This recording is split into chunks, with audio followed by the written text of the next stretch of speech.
और हम आपको मिलवा रहे हैं एक बेहद खास मेहमान से। आमतौर पर ऐसा कम ही होता है कि टीम इंडिया क्रिकेट खेले, मैच जीते और फैंस विपक्षी टीम में किसी खिलाड़ी की तारीफ करे, लेकिन इस बार टीम इंडिया की जीत के बावजूद फैंस और टीम इंडिया के स्टार्स भी एक बेहद शख्स की जमकर तारीफ कर रहे हैं। इन्होंने इतिहास कायम किया है और इनका एक इंडियन कनेक्शन भी है। Thank you so much Ejaz, हमारे साथ जुड़ने के लिए। आप एनडीटीवी इंडिया पर लाइव हैं और सबसे पहला सवाल, 10 विकेट जिम लेकर और अनिल कुंबले की लीग में शामिल होना कितनी बड़ी कामयाबी है आपके लिए? हाँ, ऊपर वाला का रहम और करम है कि ये जो हासिल हुआ है वो मैंने मेहनत की है, लेकिन जो अचीवमेंट होता है वो तो ऊपर वाले से होता है। और अभी तक मुझे विश्वास नहीं हो रहा है। कभी कभी वो ऐसा शॉकिंग लगता है कि जो अचीवमेंट हुई है 10 विकेट की, तो वो कैसे हुई, क्या हुआ। अभी भी वो, और जैसे आपने कहा जिम लेकर अनिल सर, उनके साथ में वो ग्रुप में होना तो बहुत बड़ी बात है। मैं सिर्फ 11 गेम खेल चुका हूँ, उन्होंने कितनी गेम्स खेले, कितनी विकेटें ली हैं, तो मेरे लिए तो बहुत बहुत बड़ी बात है। देखिए, जब बैट्समैन खेलता है तो उसका कोई सपना होता है कि सेंचुरी बनाएगा, सचिन तेंदुलकर के रिकॉर्ड की बराबरी करेगा, लेकिन 10 विकेट लेने का सपना क्या कभी आपने देखा था या ये सपने से बाहर की बात है? नहीं, मैंने तो कभी ऐसा नहीं सोचा था। मेरे लिए तो बहुत बड़ा ऑलरेडी सपना पूरा हो रहा था वानखेड़िया में खेलने का, मुंबई में खेलने का। लेकिन फिर बाद में जो जो हुआ वो मैंने तो कभी नहीं सोचा था कि ऐसा कुछ होगा मेरे करियर में। लेकिन बहुत बड़ी बात है, और ऊपर वाले का बहुत बहुत शुक्र है कि ये जो मौका मिला है और ये जो अचीवमेंट हुई है वो हुई है। लेकिन हाँ, ऐसे कभी सोचा नहीं था कि जाके 10 विकेट लेंगे या 10 विकेट लेने की कोशिश करेंगे। क्योंकि बहुत मुश्किल है वो करना, और उसमें तुम्हारे को बहुत नसीब की बात भी है, नसीब चाहिए उसका वो पॉसिबल होने के लिए। आपके लिए जब पहले दिन तो 4 विकेट आपने लिए थे और 6-7 विकेट जब हो गए, कब आपको लगा कि अब 10 विकेट के लिए जाना है? और आपने एक जगह कहीं पे कहा है कि लास्ट विकेट के लिए आप बहुत नर्वस भी थे। मोहम्मद सिराज का विकेट था, मेरे ख्याल से मिड विकेट पे कैच लिया था रविचंद्रन ने, रविंद्र रविचंद्रन ने। तो आप काफी नर्वस थे, बॉल ऊपर गई थी तो? जी बिल्कुल। क्योंकि जब 9 विकेट हो गई थी तब मेरे को ऐसा था, एहसास था कि अच्छा, अभी अभी 10 का मौका है। लेकिन मेरी ओवर में मेरे ख्याल से 4 बॉल बाकी थे शायद, बिल्कुल। तो मेन तभी तभी मेरे ऊपर प्रेशर था कि अभी ये 4 बॉल मुझे सबसे सबसे बेस्ट डालने हैं, ताकि ये 4 बॉल में कुछ ना कुछ पॉसिबल हो। तो जब वो बॉल ऊपर गया, काफी हाई गया था, और वो रचिन तो हमारे सबसे यंगेस्ट मेंबर है हमारे उस टीम का, तो वो नीचे था, और हम सब, मतलब सब लोग उसी की तरफ देख रहे थे कि बस पकड़ ले भाई, पकड़ ले भाई, पकड़ ले। लेकिन उसने बहुत अच्छा किया, बहुत अच्छा किया। इतने प्रेशर में, इतने इतने हाई और बड़े कैच के नीचे रहना, और वापस क्राउड की जो शोर में, तो मैंने मैच के बाद में भी आके उसको थैंक यू बोला और उसको थोड़ा एक हक दिया। मैं बोला कि तूने जो कैच पकड़ा वो बहुत बड़ी बात है। तो काफी स्पेशल मोमेंट था वो। बिल्कुल। उस समय हम लोगों की भी सांसें अटकी थी। ये कमाल की बात है कि एक भारत के विपक्ष कोई खिलाड़ी खेल रहा हो और भारतीय फैंस उसके लिए दुआ कर रहे हैं। क्रिकेट टीम आपके पास आई, रविचंद्रन अश्विन ने आपका ट्विटर वेरीफाई करवाया, मतलब उन्होंने बोला आपके लिए जी, रिक्वेस्ट की, विराट कोहली और पूरी टीम ने आपको ड्रेसिंग रूम से आकर अपनी जर्सी दी। ये सारा चीज इंडिया में, मुंबई से आप गए हैं न्यूजीलैंड, ये कितनी बड़ी बात है आपके लिए? मतलब ये सारा एक इंडियन कनेक्शन बनता चला गया है आपके साथ। बहुत बड़ी बात है। इंडिया में आके जो सबका सपोर्ट मिला है, जो सबका प्यार मिला है, वो काफी अच्छी अच्छी बात है। और ऐसा नहीं लगा कि हम सिर्फ सामने वालों से खेल रहे हैं ना।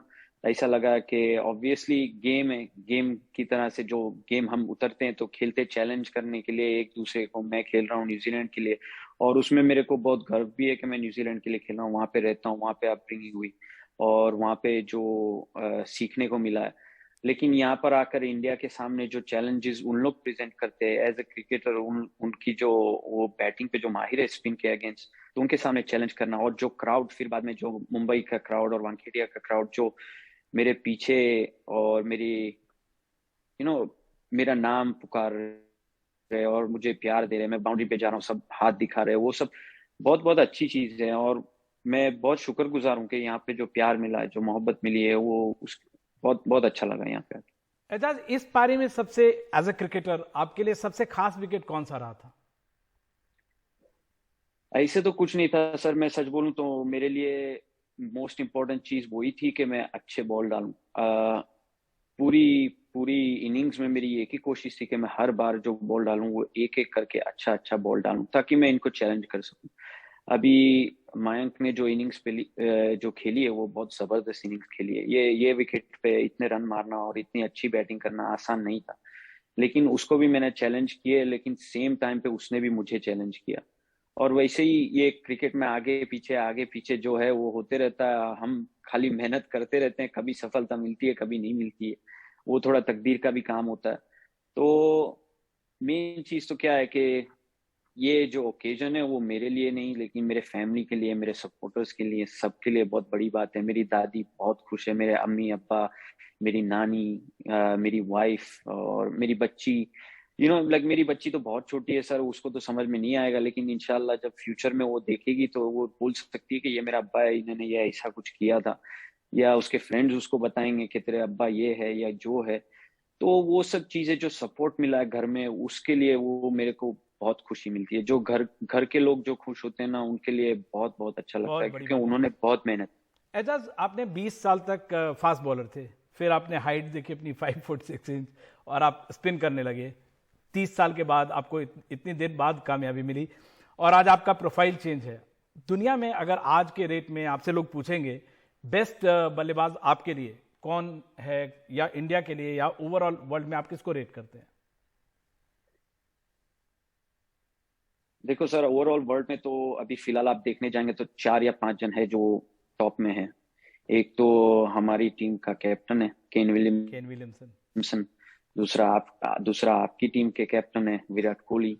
फिर इंग्लैंड की टीम के कैप्टन है जो रूट। जो रूट। फिर पाकिस्तान की टीम के कैप्टन है बाबर आजम। अभी मैं बोलते जा रहा हूँ, मेरे को रियलाइज हो रहा है कि ये सब कैप्टन ही है। लेकिन और स्टीव स्मिथ है ऑस्ट्रेलिया के। तो वो सब जो प्लेयर्स हैं वो सब बहुत बहुत अच्छे खिलाड़ी हैं, और वो आप पे एज अ बॉलर हमेशा प्रेशर डालते हैं कि आप अच्छे बॉल डालो। तो जैसे ही आप जरा सा भी खराब बॉल डालोगे तो उनका क्या है कि वो या तो फिर स्ट्राइक बदल देंगे या तो फिर बाउंड्री मारेंगे। तो वैसे खिलाड़ियों के सामने जो चैलेंजेस मिलती हैं उसमें बहुत मजा आता है। दो दो आखिरी क्वेश्चन पूछ रहा हूँ एजाज। एक तो जो 2019 में जब टेररिस्ट अटैक हुआ था न्यूजीलैंड में, और आपने कहा था कि टेररिज्म का कोई रिलीजन नहीं होता है, आपको लगता है इंडिया और न्यूजीलैंड में ये आपकी जो बातें हैं आपके फैंस तक, क्रिकेट कम्युनिटी तक, इस तरह की बातें पहुंची हैं और क्रिकेट जोड़ने का जरिया बना है? I hope so sir, because ये स्पोर्ट एक वही एक चीज है, मीडियम है जिसमें आप कौन से कास्ट के हो, कौन से रिलीजन के हो, कौन से सोशल स्टेटस से हो, उससे कोई फर्क नहीं पड़ता। आप मेहनत करो, आप खेल सकते हो। आप अभी इंडिया में आप देखो कई स्टोरीज है जो खिलाड़ी जो बिल्कुल लो क्लास से एकदम ऊपर आए हैं, और उनको वो सोशल स्टेटस से कुछ फर्क नहीं पड़ा ना, उनकी रिलीजन से कुछ फर्क पड़ा। हम स्पोर्ट खेलते हैं तो शौक से खेलते हैं, तो जिंदगी भी वैसी जीनी चाहिए, सब मिलजुल के खुशी से जी। इंजॉय करना चाहिए। बस अच्छा। वही मेन चीज है। अच्छा, एक आखिरी सवाल पूछ रहा हूँ। एक तो आप अब आपने जैसे बोला पूरी फैमिली के लोग बहुत खुश होंगे, कैसे सेलिब्रेट करेंगे इसको? और मुंबई की कोई याद है? क्योंकि मुझे याद है आपने कहीं न्यूजीलैंड में कहा था कि आप मुंबई की बातें करते रहते हैं। कोई मुंबई की याद और अपना सेलिब्रेशन? मुंबई की तो बहुत यादें हैं सर। जब बचपन में छोटा था तो डैड की छोटी मोटर बाइक थी, उनकी मोटर बाइक की टंकी पे जाके मैं, मम्मी पापा, जब छोटे थे तभी तो बहुत छोटा था, लेकिन हम जाते थे डिनर के लिए कभी कभार, तो टंकी पे बैठना और कभी घूमने चले जाना। या फिर वो भी है कि मेरे चाचा लोग जो न्यूजीलैंड में रहते थे और हम तब इंडिया में रहते थे, तो वो भी कभी स्वीट्स भेजते थे न्यूजीलैंड से, तो वो भी बहुत अच्छा लगता था।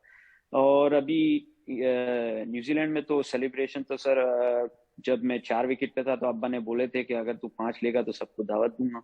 तो वाह। लेकिन मेरे को नहीं लगा कि उनके सपनों में भी ये था कि मैं 10 लूंगा, और ना ही मेरे में था। मेरे मेरे मेरा सपना यही था कि जब मैंने पहले दिन 4 विकेट ली तो मुझे ऐसा था कि बस मुझे वो ऑनर्स बोर्ड पे रहना है, ताकि मेरा नाम हमेशा मुंबई में रह जाए। बट हाँ, काफी स्पेशल मोमेंट था मेरे लिए, मेरी फैमिली के लिए। और ऑलरेडी दावत हो चुकी है घर पे, और इंशाल्लाह वापस जाऊंगा तो फिर से दावत होगी। बिल्कुल, आप ये सेलिब्रेशन आपका और भी बड़ा हो, आपको और भी कामयाबी मिले।